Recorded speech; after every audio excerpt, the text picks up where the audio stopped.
Selamat siang, Assalamualaikum warahmatullahi wabarakatuh. Baik, pagi hari ini atau siang hari ini, dimanapun Taruna berada, saya akan menyampaikan materi tentang piston dan piston pada pertemuan yang kedua pada mata pelajaran sistem perawatan permesinan. Saya bertindak sebagai dosen 2, ya. Hari ini saya akan memberikan materi tentang piston dan ring piston. Yang pertama, ya, itu kita harus mengenal tentang piston, ya. Piston itu adalah komponen mesin yang membentuk ruang bakar yang bersama-sama dengan silinder blok dan silinder head, ya. Piston jugalah yang melakukan gerakan naik dan turun untuk siklus atau membentuk siklus kerja daripada mesin. Serta piston harus mempunyai penerus, ya, tenaga hasil pembakaran ke crankshaft. Berikutnya, torak ini berfungsi untuk memindahkan tenaga yang diperoleh dari hasil pembakaran ke poros engkol, ya. Piston harus memiliki syarat-syarat. Yang pertama, harus ringan. Agar apa? Agar mudah bagi mesin untuk mencapai putaran maksimal. Yang berikutnya, tahan terhadap tekanan atau ledakan hasil karena hasil pembakaran. Jadi harus tahan materialnya piston ini. Jangan sampai ketika terjadi ledakan, ya, kemudian mengakibatkan pistonnya itu rusak atau retak. Nah, ini berarti dia tidak tahan terhadap tekanan atau ledakan.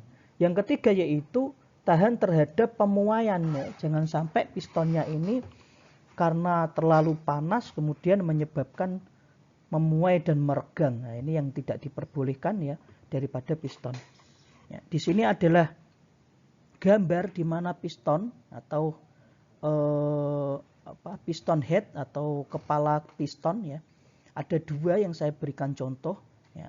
Nanti ketika kita ada di semester 7 kita akan belajar tentang bagaimana kita mendeteksi sebuah piston dari warna atau gesekan dan lain sebagainya daripada piston, ya. Di ini kalau gesekannya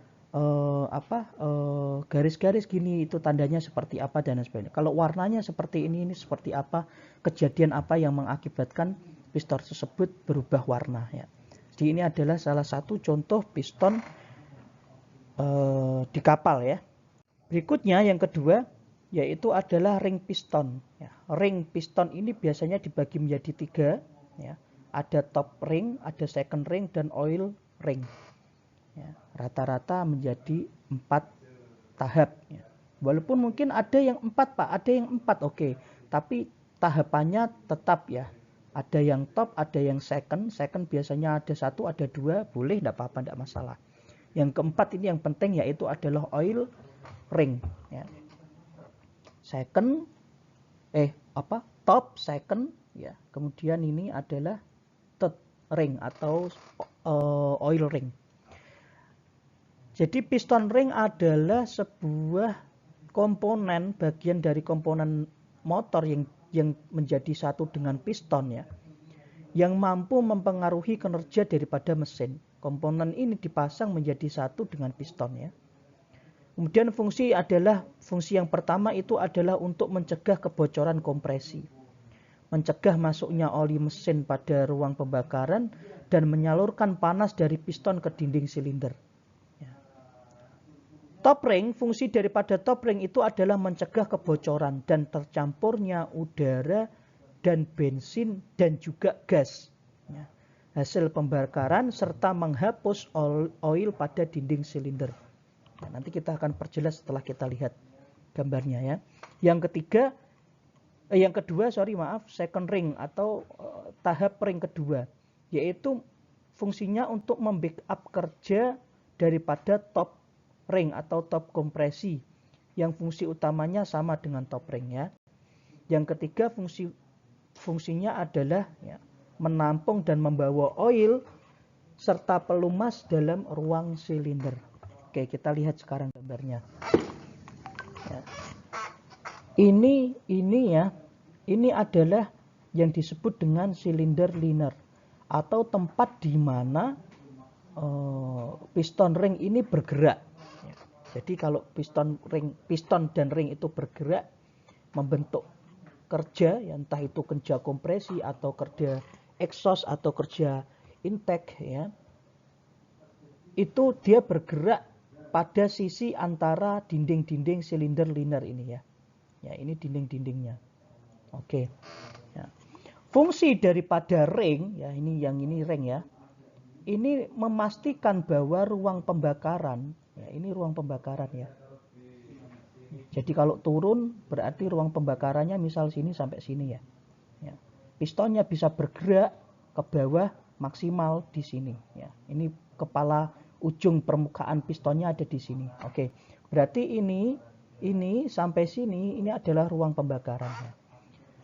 Piston ring ini memastikan agar hasil pembakaran dalam ruang pembakaran atau combustion chamber ini ya, hasil pembakarannya yang bercampur gas, oli, minyak ya, jadi satu itu tidak lolos ke sini ya, maka ditahan menggunakan ring ya, menggunakan ring piston ya. Yang kedua, memastikan bahwa kompresinya ini tidak loss ke sini ya. Kompresinya tidak loss ya. Dan yang ketiga, memastikan bahwa oil dari sisa-sisa pembakaran dari bergeraknya piston ini ya, itu tidak juga jatuh ke bawah sini. Nah itu ya. Di gini Pak, ini saya contohkan ya. Jadi gap atau celah antara piston dan dinding piston itu yang paling baik adalah ini ya, 0,2 mm. Maka disebut dengan mirror bore coating ya. Pelumas itu dibagi dua, yang satu namanya lubricating oil, yang satu namanya cylinder oil ya, di dalam engine ya. Lubricating oil itu apa? Lubricating oil itu minyak lumas yang fungsinya untuk membantu mendinginkan seluruh benda-benda yang bergerak pada mesin. Contoh misal ya, klep ya. Itu crankcase ya, itu benda-benda yang bergerak yang didinginkan menggunakan tenaga pendingin, pelumasnya adalah lubricating oil. Tapi kalau cylinder oil itu fungsinya untuk memberikan ya, pendinginan antara piston dan juga silinder liner ya. Jadi yang kuning-kuning ini adalah silinder lubricating ya. Bukan lubricating oil ya, jadi beda.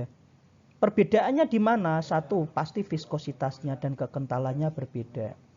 Yang kedua juga daya untuk terbakarnya berbeda ya.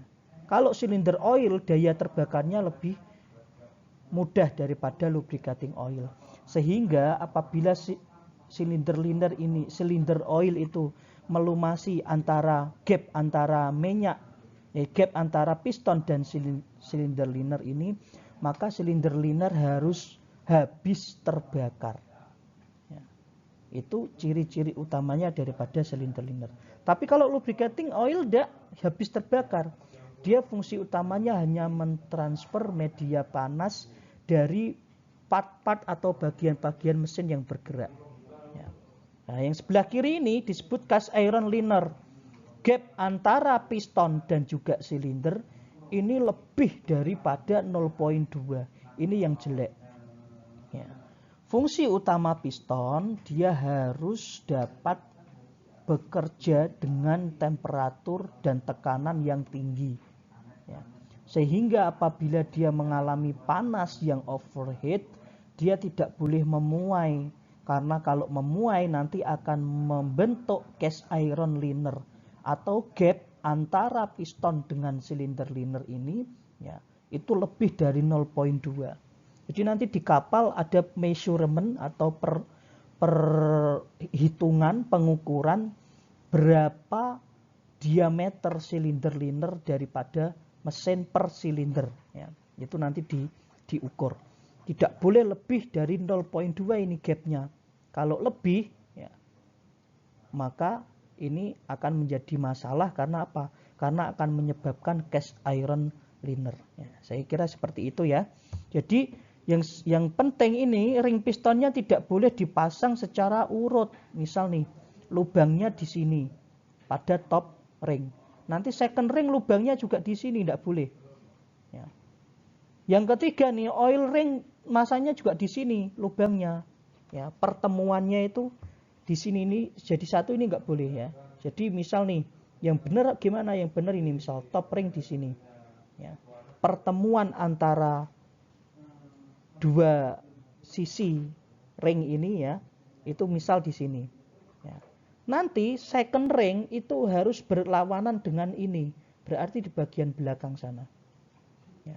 Nanti oil di mana? Oil di sana. Nah, misal gitu ya, di bagian belakang sana.